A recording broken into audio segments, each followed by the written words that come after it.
사도신경으로 신앙 고백하심으로 2월 13일 새벽기도회를 하나님께 드리겠습니다. 나는 전능하신 아버지 하나님 천지의 창조주를 믿습니다.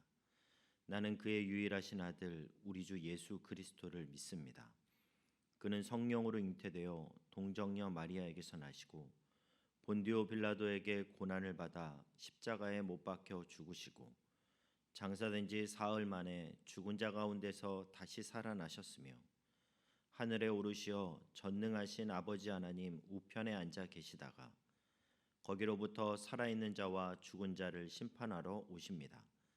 나는 성령을 믿으며 거룩한 공교회와 성도의 교제와 죄를 용서받는 것과 몸의 부활과 영생을 믿습니다. 아멘. 다 함께 찬송가 302장을 부르시겠습니다.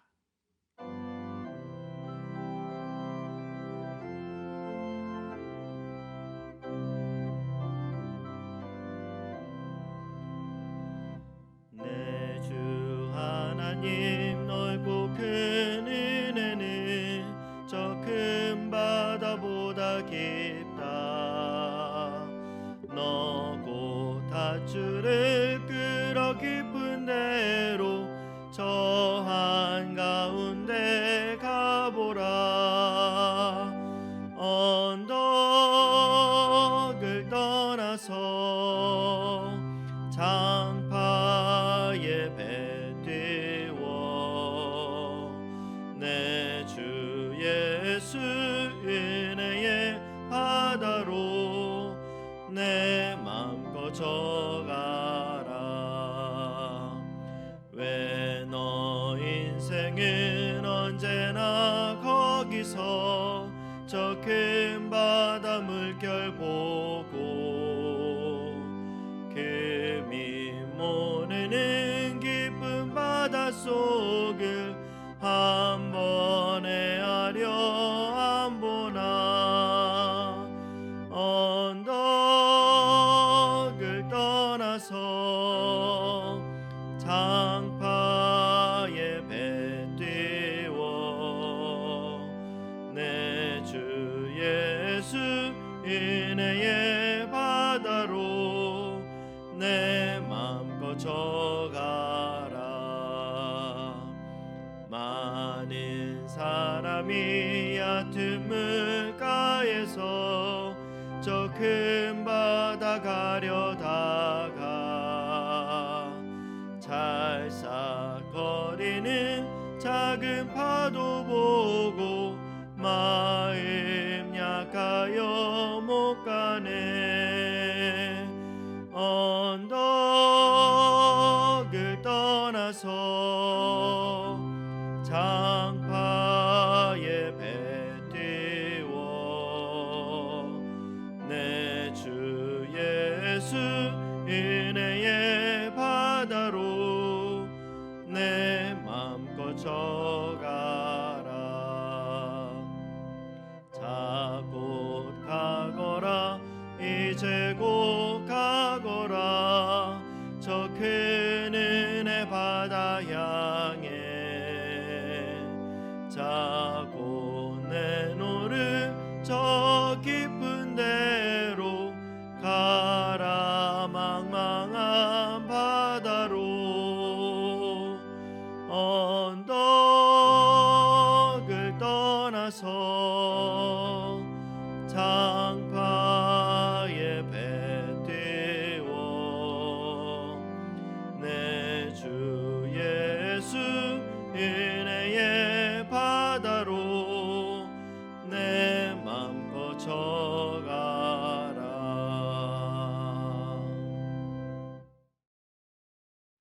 오늘 하나님께서 주시는 말씀은 어제 이어서 마태복음 13장 13절에서 30절까지의 말씀입니다. 우리가 각자의 자리에서 우리 같이 한번 읽도록 하겠습니다. 그런즉 씨 뿌리는 비유를 들으라. 아무나 천국 말씀을 듣고 깨닫지 못할 때는 악한 자가 와서 그 마음에 뿌려진 것을 빼앗나니 이는 곧 길가에 뿌려진 자요 돌밭에 뿌려졌다는 것은 말씀을 듣고 즉시 기쁨으로 받되 그 속에 뿌리가 없어 잠시 견디다가 말씀으로 말미암아 환난이나 박해가 일어날 때에는 곧 넘어지는 자요. 가시떨기에 부러졌다는 것은 말씀을 들으나 세상의 염려와 재물의 유혹에 말씀이 막혀 결실하지 못하는 자요. 좋은 땅에 부러졌다는 것은 말씀을 듣고 깨닫는 자니 결실하여 어떤 것은 100배, 어떤 것은 60배, 어떤 것은 30배가 되느니라 하시더라. 예수께서 그들 앞에 또 비유를 들어 이르시되 천국은 좋은 씨를 제 밭에 뿌린 사람과 같으니 사람들이 잘 때에 그 원수가 와서 곡식 가운데 가라지를 덧뿌리고 갔더니 싹이 나고 결실할 때에 가라지도 보이거늘 집주인의 종들이 와서 말하되 주여 밭에 좋은 씨를 뿌리지 아니하였나이까. 그런데 가라지가 어디서 생겼나이까.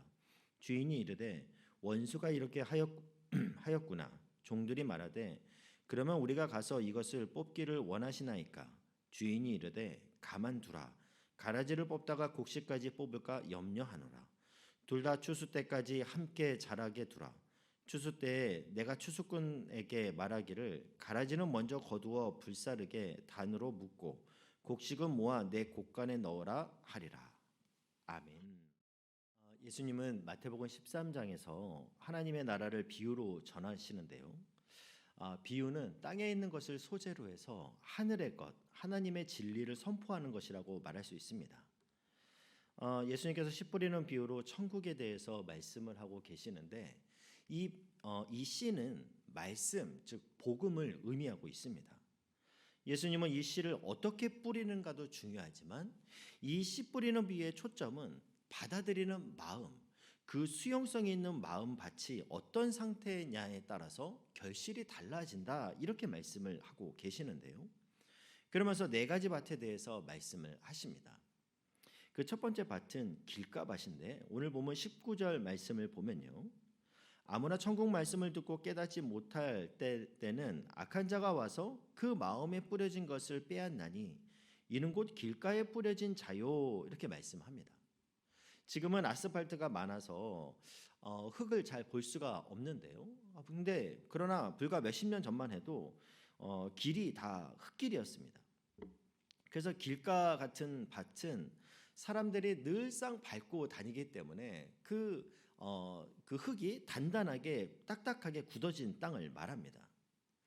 옛날 이스라엘에서는 밭에 씨를 뿌릴 때 그 자루에다가 밑에다가 구멍을 내고요. 그 자루를 등에 메고 이렇게 지나가면서 씨를 이렇게 뿌렸다고 합니다. 그렇게 땅에 떨어진 씨가 땅 속으로 들어가면 결실을 맺지만 이 하도 사람들이 밟고 다녀서 딱딱해진 그 길가에 씨앗이 이게 뿌려지면 당연히 열매를 맺지 못하고 그 길 위에 그대로 있는 그 씨를 새들이 와서 그것을 쪼아 먹고 또 집어 먹는다는 거죠. 이 길가 같은 밭을 영적으로 해석을 하면요. 이 밭은 세상의 철학이나 세상에서의 자기 경험 그리고 지식, 고집, 고정관념으로 딱딱해진 그 마음을 의미합니다. 우리가 전도를 하다 보면 마음이 백지장처럼 새하얀 분들은 오히려 전도하기가 쉬워요. 근데 아무것도 믿지 않은 그런 백지에다가 말씀으로 이렇게 그 마음에 그려주면 쉽게 전도가 되는 것을 우리가 경험할 수 있습니다. 그런데 불교를 다니는 사람, 또 불교를 다녀도 그냥 절만 왔다 갔다 하는 게 아니라 아주 깊이 심취해 있는 사람, 아니면 세상적인 그런 철학에 심취해 있는 사람들은 참 전도하기 어려운 것을 우리가 경험하게 됩니다. 또 신자 가운데도요. 마음이 강팍해져서 이런저런 상처도 받고 여러 이유로 이 부드러운 마음밭이 아니라 이 길가와 같이 사람들이 많이 밟아서 딱딱하게 굳어진 그런 밭의 마음 상태를 가진 분들이 있습니다. 이런 사람들은 하나님의 말씀을 들어도 그 심령 깊숙한 곳에 그 씨가 뿌려지지 않기 때문에 또 당연히 열매를 맺지 못하는 거죠. 그러면서 이런 사람들의 마음은 어떠냐면 말씀을 들어도 이 말씀을 무슨 의도로 하는 건가? 이 말씀 누구 들으라고 하는 말씀인가? 이렇게 하는 것은 그 마음에 새가 와서 그 말씀의 씨앗을 빼앗아 먹는 것과 같다라는 의미입니다.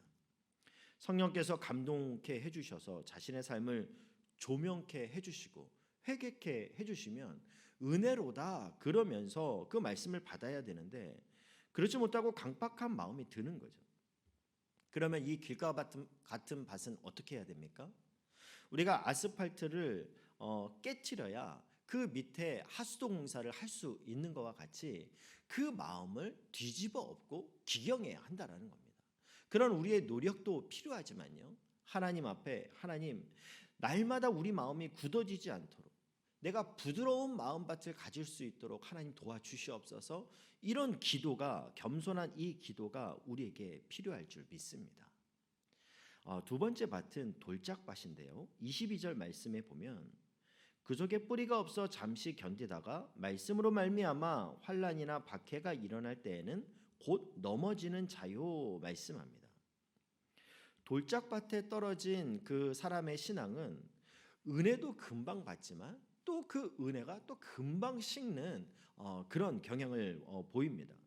이런 신앙을 가리켜 우리는 감정적인 신앙, 다른 말로는 냄비 같은 신앙, 냄비 신앙이라고 이렇게 말할 수 있는 거죠. 냄비는 금방 뜨거워졌다가 또 금방 식는 게 그 특징이 아닙니까? 그래서 좋은 일이 생기면 할렐루야, 하나님 감사합니다. 그러면서 늘 이렇게 감사를 고백하는 것처럼 그렇게 보이다가도 삶에 어려운 문제가 조금이라도 오면 그렇게 되면 교회에서 안 보여요. 교회 새 가족들이 오면 가끔 이런 말을 하시는 분이 있습니다.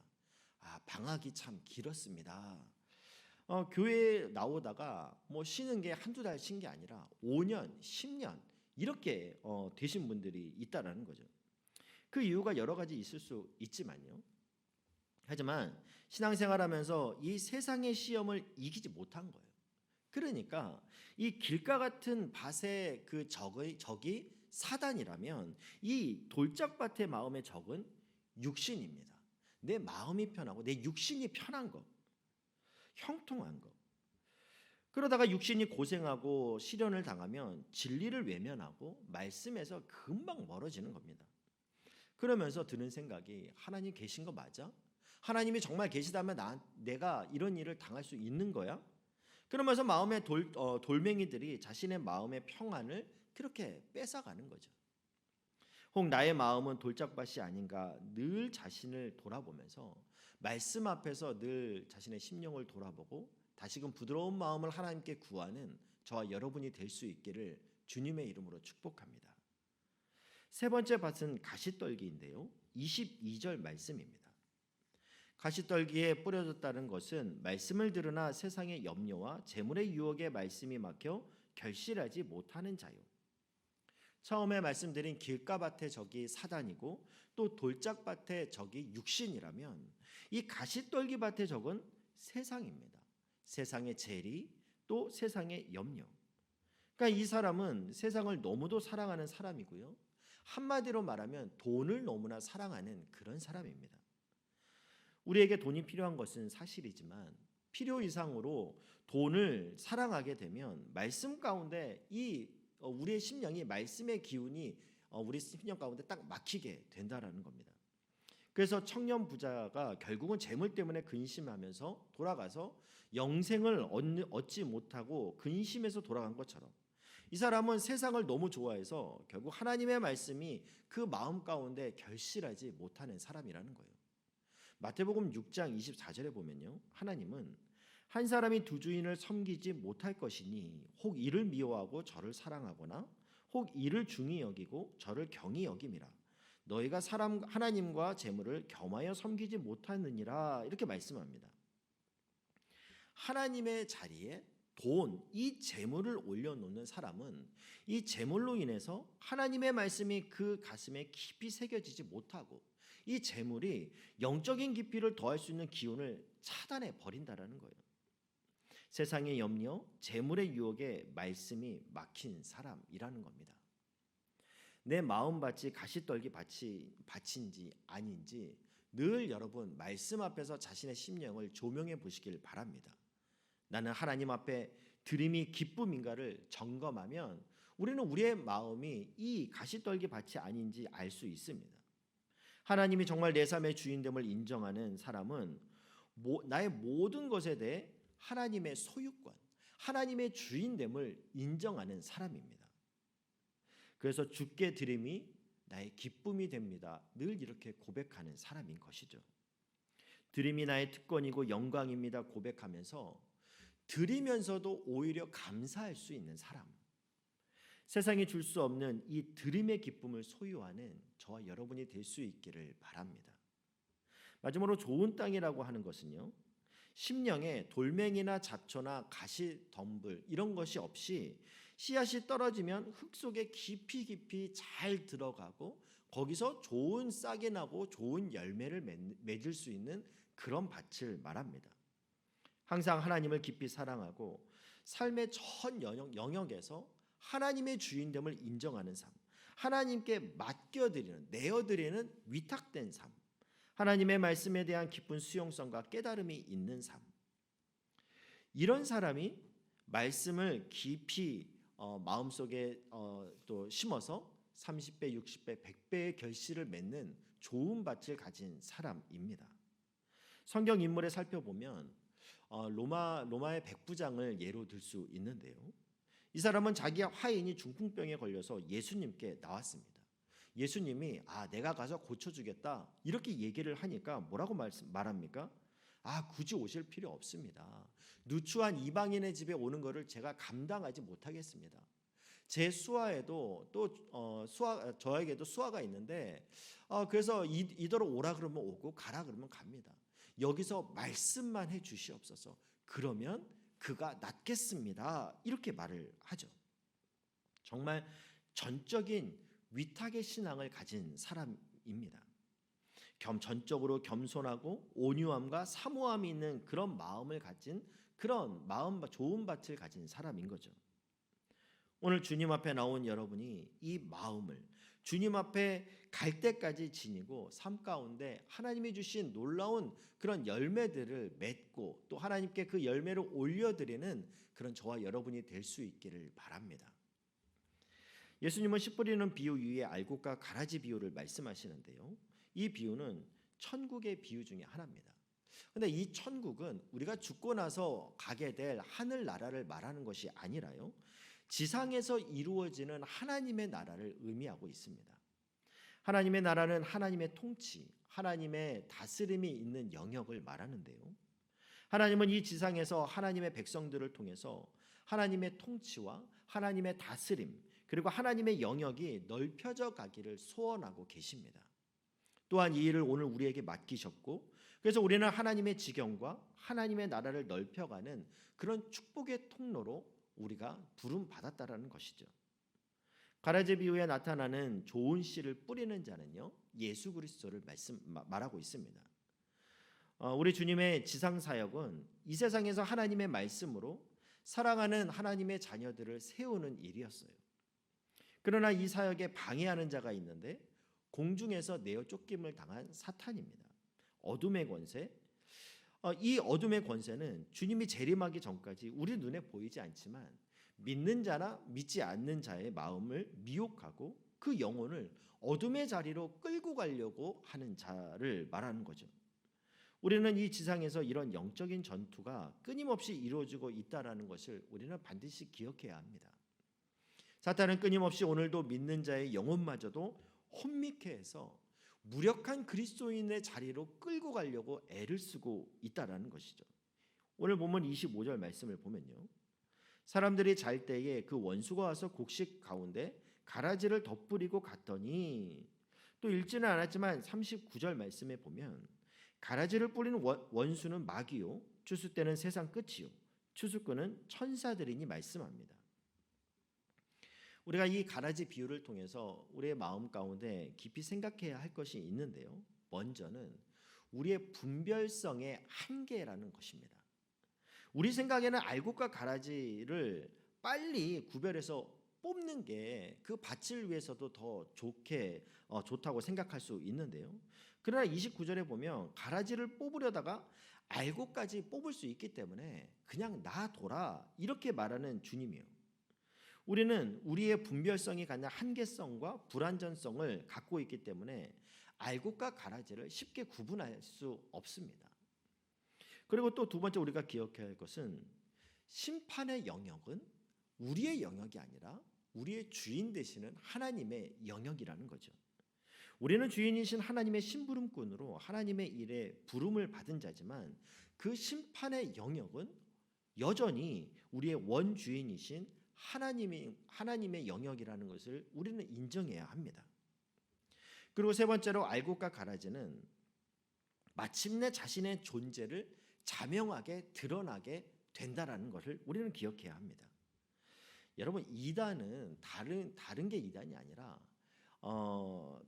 이 이단의 이는요, 달을 이자를 쓰고요, 다는 끝단자를 씁니다. 그러니까 처음은 똑같아 보여요. 기성교회나 기성진리나 똑같아 보이지만 끝이 다른 것, 이거를 우리가 이제 이단이라 이렇게 부르는데, 마귀가 하는 일도요, 처음에는 비슷하지만 그러나 시간이 가면서 본색을 드러나게 되는 겁니다. 자라는 과정에서는 모르지만 우리가 열매를 보면 그것이 또 가라진지 또 알곡인지 알게 된다는 거죠.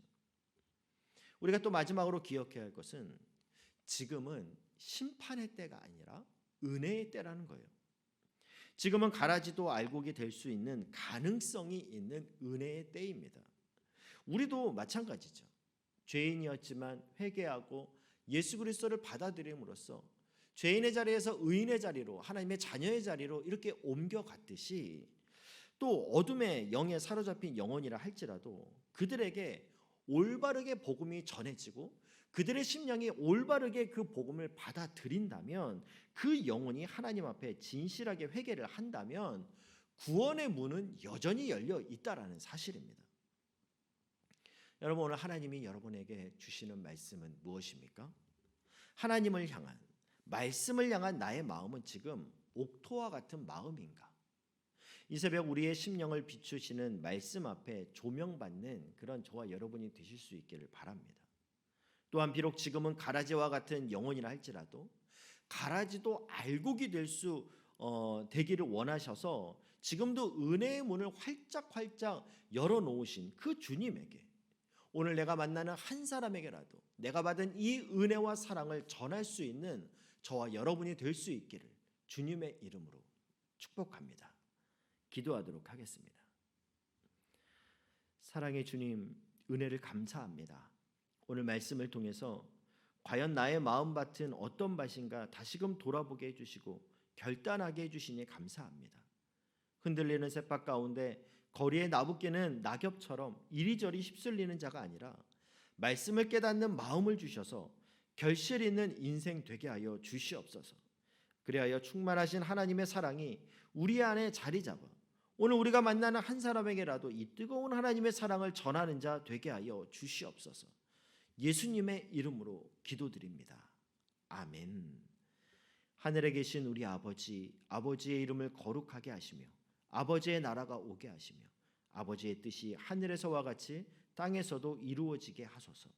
오늘 우리에게 일용할 양식을 주시고 우리가 우리에게 잘못한 사람을 용서하여 준 것 같이 우리 죄를 용서하여 주시고 우리를 시험에 빠지지 않게 하시고 악에서 구하소서. 나라와 권능과 영광이 영원히 아버지의 것입니다. 아멘. 이 시간 말씀 붙잡고 기도하실 때 오늘도 말씀이 내 삶에 역사하도록 나를 내어드리며 은혜를 간구하는 믿음으로 하나님의 영광을 나의 삶을 통해서 나타내는 그런 믿음의 삶을 살게 해달라고 기도하시기 바랍니다. 그리고 병상에서 가냘픈 손을 들어 여전히 하나님의 긍휼을 구하는 환우들을 기억하시면서 기도하시기 바랍니다. 또 오늘 토요일인데요, 내일 있을 주일 예배를 위해 기도해 주시기 바랍니다. 하나님, 예배 가운데 하나님의 임재가 가득하게 하시고 하나님의 영광이 드러나기를 원합니다. 말씀 전하는 목사님 가운데 성령의 능력을 더하여 주셔서 우리 가운데, 이 공동체 가운데 부어주시는 하나님의 말씀을 듣는, 그리고 나와 우리 가정을 변화시키는 놀라운 말씀이 선포될 수 있도록 하나님 은혜 내려달라고 또 목사님을 위해서 기도하시고 각자 가지고 나온 기도의 제목으로 이 시간 함께 기도하도록 하겠습니다.